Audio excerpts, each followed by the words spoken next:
네, 이재명 대표에 대한 위정교사 사건의 수사는 이른바 2002년 KBS PD 검사 사칭 사건에서 시작된 22년간의 이재명 대표에 대한 정치검찰의 스토킹이자 수사권을 빙자한 이재명 사냥의 결정판이다. 이렇게 생각합니다. 왜 제가 그렇게 생각하는지 말씀드리겠습니다. 2002년 검사 사칭 사건에서 시작을 해서 이 2018년에 도지사 선거에서 토론회에서 나 그때 정말 좀 억울하다, 누명을 쓴 것 같다 이렇게 얘기를 하니까 검찰은 이것을 공직선거법 위반으로 기소를 합니다. 그리고 이것이 2000년에 대법원에서 무죄 판결이 나오자 2023년에 검찰은 당시에 이 증인에 대해서 위정교사를 했다라고 또 똑같은 사건으로 위정교사로 수사하고 기소를 합니다. 한 사람에 대해서 한 사건을 가지고 이 12년간을 똑같이 사건을 우려먹는 건데요. 도대체 우리나라 사법행정에 이런 사건이 있었을까? 그런 생각이 들 정도입니다.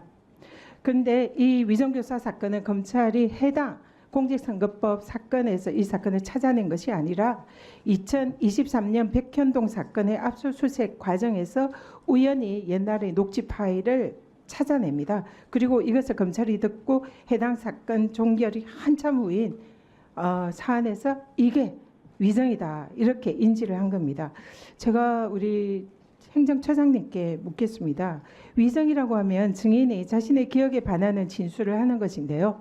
검찰이 이 녹취 파일을 듣고 이것이 화자가 자신의 기억에 반하는 위정을 했다. 이것을 단박에 알 수 있는 그런 방법이 있습니까? 이거 관심법 아닙니까? 담당 부서가 그 증거뿐 아니라 여러 가지 증거를 종합해서 맥락에 맞게 판단해야 할 것으로 보입니다. 오히려 지금 이 녹취록은 이재명 대표의 위정교사 사건의 핵심 증거입니다.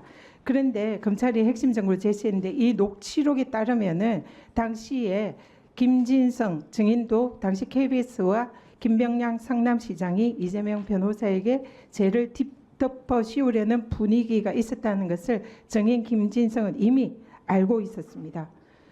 전부 다 이해관계가 일치되는, 나한테 덮어 씌우면 도움이 되는 그런 사건이었다. 그러니까 김진성이 녹취록에 그때 뭐 분위기는 사실은 굉장히 그렇게 가는 분위기였다 이렇게 진술을 합니다. 그래서 증인은 그 자신이 이미 이런 분위기가 있다는 사실을 처음 녹취록에서도 인정을 합니다. 그래서 이재명 대표가 그 당시의 분위기를 되살려서 전체 흐름이라든지 그 기억을 되살려서 그런 사실대로 얘기를 해달라 그런 취지의 녹취록입니다. 근데 이것이 검찰이 내부에서 누가 KBS랑 연결됐는지는 모르는데 김진성이 얘기를 하니까 여기에 대해서 그런 얘기를 들었다고 해주면 되지라는 취지로 둔갑을 시킵니다. 근데 전체 대학의 녹취록을 보면 그때 당시에 전체 흐름이나 분위기는 그런 건데 그랬더니 김진성이 누가 그랬는지는 모르지만 그 내용은 김진성이 이미 알고 있다라는 그런 게 여러 가지 증거로 나타납니다.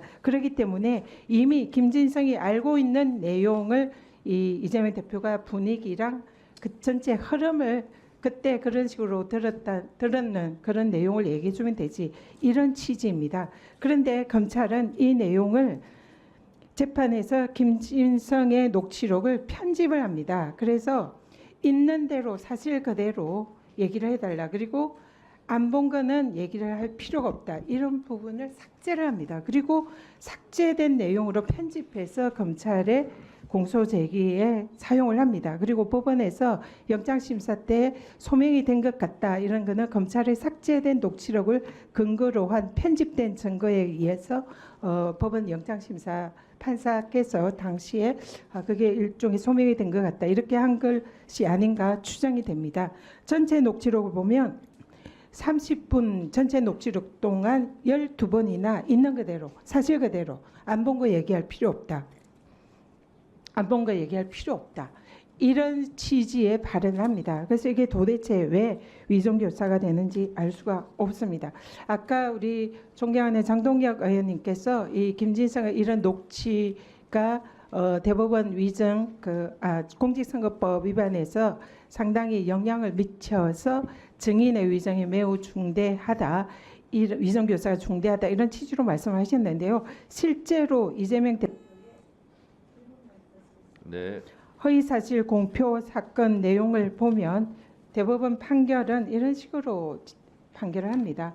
이 허위사실을 주장한 것이라기보다 자신의 입장에서 억울하다는 의견을 표현한 것이다. 그래서 의견이기 때문에 허위사실로 보기가 어렵다. 그리고 같은 판결에서 일방적으로 허위사실을 드러낸 것 아니면 적극적으로 허위사실을 표명한 것이 아닌 한 허위사실로 보기 어렵다라고 이렇게 판결합니다. 이 내용을 보면 대법원은 이 사실에 대해서 법리를 가지고 판단한 거고 증인 김진성의 이런 위정교사나 위정에 대해서는 전혀 거기에 판단이 없었다는 걸 알 수 있고요. 그래서 이 부분에 대해서는 이런 대법원의 이미 이 판결에 대해서 공직선거법 위반은 지금 허위사실 공표 위반에 대한 대법원의 당시 판단은 증인의 이런 김진성의 진술이 전혀